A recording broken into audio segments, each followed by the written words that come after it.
زہرا نے انمول کو گلے لگا لیا، لیکن انمول بالکل ویسی کی ویسی ٹھہری رہی جیسے وہ ایک زندہ لاش بن گئی ہو۔ زہرا نے انمول کا ماتھا چوما اور فرحاد کی طرف دیکھا۔ فرحاد انمول کی طرف بڑھا۔ اپنے بھائی سے نہیں ملو گی؟ فرحاد نے انمول کو دیکھتے ہوئے یہ کہہ کے سر جھکا دیا۔ انمول نے فرحاد کی طرف دیکھا۔ مر گئے ہیں میرے بھائی میرے لیے۔ انمول نے ہمت کر کے فرحاد کو یہ کہہ دیا اور باہر کی طرف چلی گئی۔ سب اسے دیکھتے رہے۔ انمول کا بہت خیال رکھنا حماد بھائی، حسن نے اداس ہوتے ہوئے آگے بڑھتے ہوئے کہا۔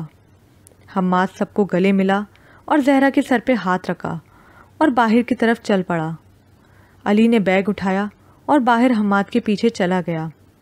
حماد نے دیکھا کہ انمول اس کی گاڑی میں پیچھے بیٹھی ہے۔ وہ مسکرایا۔ اسے بہت اچھا لگا تھا کہ آج پہلی بار انمول خود جا کے اس کی گاڑی میں بیٹھی تھی۔ وہ آگے بڑھا اور پچھلا دروازہ گاڑی کا کھولا۔ باہر آؤ انمول، یہاں آگے بیٹھو، یہ کہتے ہوئے اس نے آگے دروازہ کھولا انمول کے لیے۔ انمول کچھ سوچتے ہوئے خاموشی سے باہر آ کے آگے بیٹھ گئی۔ شاید وہ حماد سے بحث نہیں کرنا چاہ رہی تھی۔ حماد گاڑی میں بیٹھا اور وہ روانہ ہو گئے۔ وہ کچھ دیر خاموشی سے سفر کرتے رہے۔ پھر انمول کو خیال آنے لگے جب حماد نے اسے کہا تھا، حماد کو جو چیز پسند آ جائے وہ حاصل کر کے رہتا ہے۔ بار بار اسے حماد کی حرکتوں کے خیال آ رہے تھے۔ انمول کی آنکھوں سے ایک بار پھر آنسو آ گئے اور نفرت بھری آنکھوں سے حماد کی طرف دیکھا جو کہ مسکرا رہا تھا جیسے وہ بہت خوش ہو۔ بھائی، اتنی کیا جلدی تھی؟ کم سے کم انمول کو پیار سے سمجھا کے راضی ہی کر لیتے۔ اب پتہ نہیں وہ کیا سوچ رہی ہوگی، حسن نے شرمندہ لہجے میں فرحاد سے کہا۔ وہ دونوں لاؤنج میں بیٹھے اداسی میں انمول کو یاد کر رہے تھے۔ فرحاد خاموش بیٹھا رہا۔ حسن بے چینی میں اٹھ کے باہر چلا گیا۔ فرحاد نے ایک لمبا سانس لیا اور صوفے پہ سیدھا ہو کے بیٹھ گیا۔ فرحاد نے اپنی آنکھوں کو مسلا جو کہ نم تھیں اور آنکھیں بند کر کے سوچ میں بیٹھ گیا۔ کافی ٹائم سے وہ خاموشی سے سفر کرتے رہے۔ حماد کا فون بجا۔ ہاں جی، حماد نے فون کان سے لگاتے ہوئے کہا۔ ہم بس 1 گھنٹے میں پہنچ جائیں گے، اور ہاں، ساری تیاریاں اچھے سے مکمل کرنا، کوئی کمی نہیں ہونی چاہیے۔ حماد نے انمول کی طرف دیکھتے ہوئے کہا۔ اوکے، یہ کہہ کے فون بند کر دیا۔ تم کیا بتا رہی تھی انمول کے بارے میں؟ معصومہ نے زینب سے سوال کیا۔ شادی ہو گئی اس کی، زینب نے عجیب سے لہجے میں کہا۔ کیا؟ یہ کیسی شادی؟ اتنی اچانک؟ معصومہ نے حیرت سے پوچھا۔ ہاں، فیملی پرابلم تھا ان کا، زینب نے سر جھکا کے اپنی فون اسکرین کو دیکھتے ہوئے کہا۔ عجیب ہے، پہلے بھائی کی شادی اتنی خاموشی سے اور اب انمول کی بھی، معصومہ نے زینب کو دیکھتے ہوئے کہا۔ زینب نے نفی میں سر ہلایا اور معصومہ کو عجیب نظروں سے دیکھ کے اپنے روم میں چلی گئی۔ اسے کیا ہوا؟ معصومہ زینب کو دیکھ کے بڑبڑائی۔ انمول شام ہونے کو تھی۔ حماد اور انمول گھر پہنچے۔ حماد کی گاڑی کے آگے گھر کا دروازہ کھل گیا۔ لان میں گاڑی رکی۔ انمول گاڑی سے اتری اور آس پاس دیکھا۔ سارا گھر پھولوں سے سجا ہوا تھا۔ زمین پر گلاب کے پھولوں کی سڑکیں بنی ہوئی تھی، صرف تھوڑی سی جگہ چلنے کے لیے چھوڑی ہوئی تھی۔ چلو اندر چلیں، حماد نے اندر کی طرف اشارہ کرتے ہوئے کہا۔ انمول خاموشی سے اور آہستہ قدموں سے آس پاس دیکھتے ہوئے آگے بڑھ رہی تھی۔ یہ پھول کتنے پیارے ہیں نا، بالکل میری انمول کی طرح، حماد نے انمول کو مسکراتے ہوئے کہا۔ انمول رکی اور پیچھے مڑ کے حماد کو دیکھنے لگ گئی۔ حماد نے ایک پھول اٹھایا اور تھوڑا آگے بڑھا۔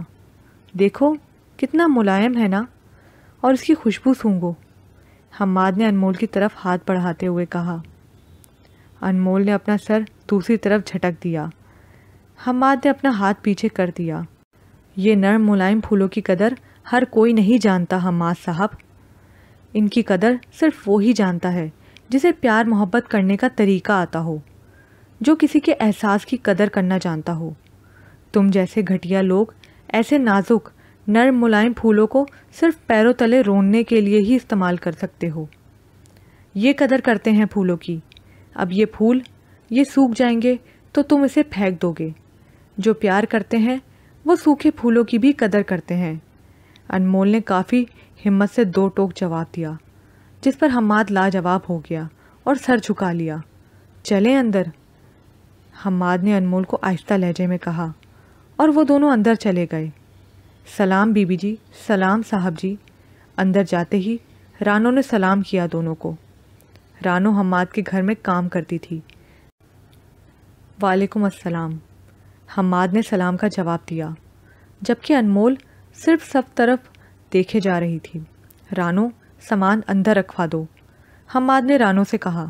جی صاحب، یہ کہہ کے وہ باہر کی طرف چلی گئی۔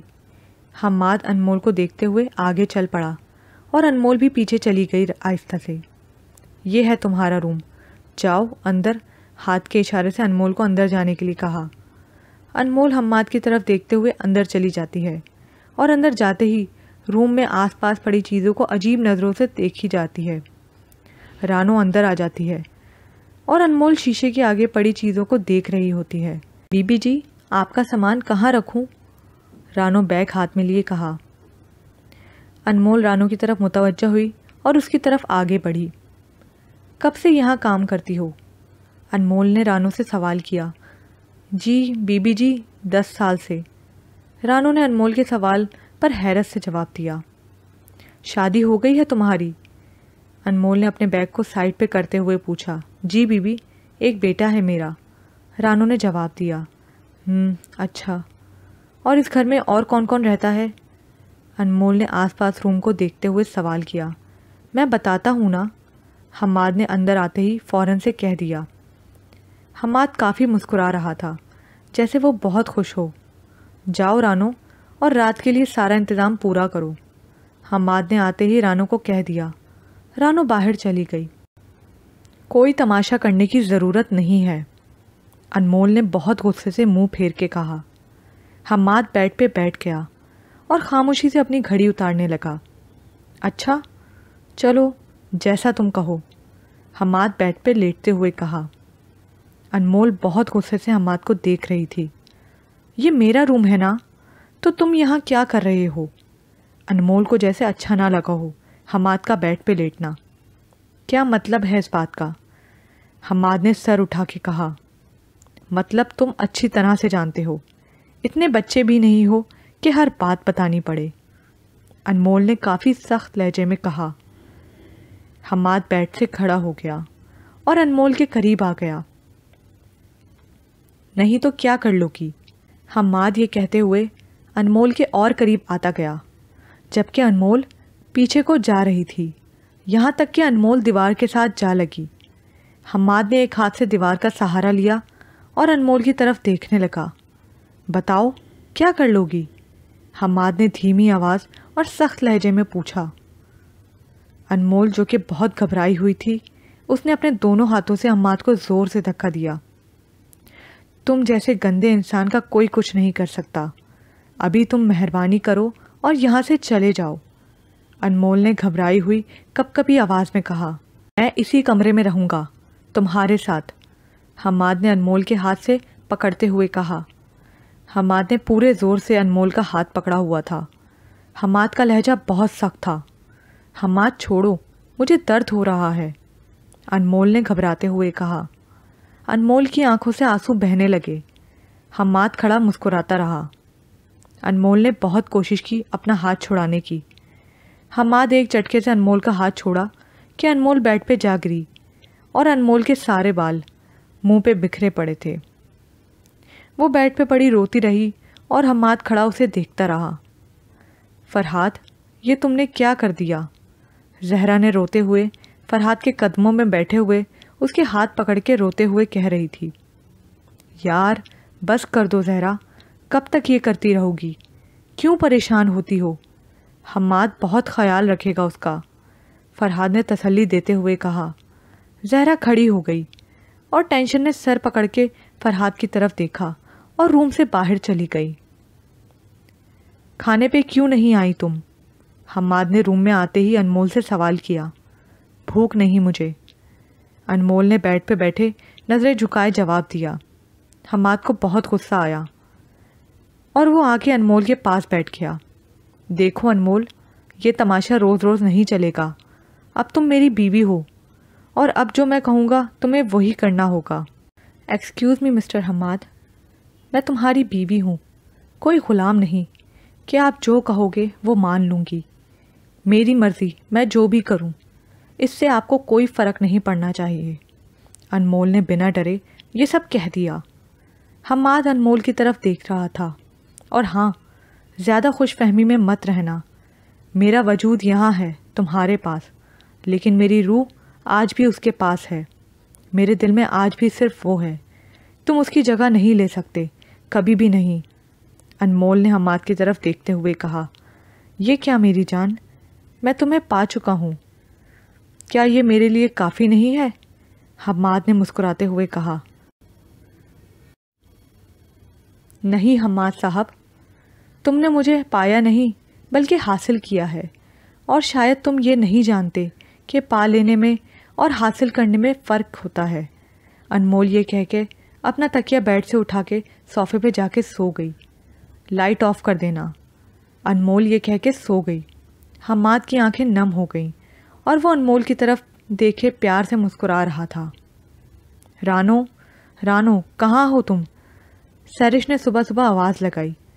سہرش حماد کی کزن تھی جو بچپن سے حماد کی فیملی کے ساتھ رہتی تھی۔ جی بی بی، رانو کچن سے باہر نکلی۔ بھابھی کہاں ہیں؟ سہرش نے پوچھا۔ جی وہ تو کمرے سے باہر ہی نہیں آئیں، رانو نے جواب دیا۔ نہیں آئی؟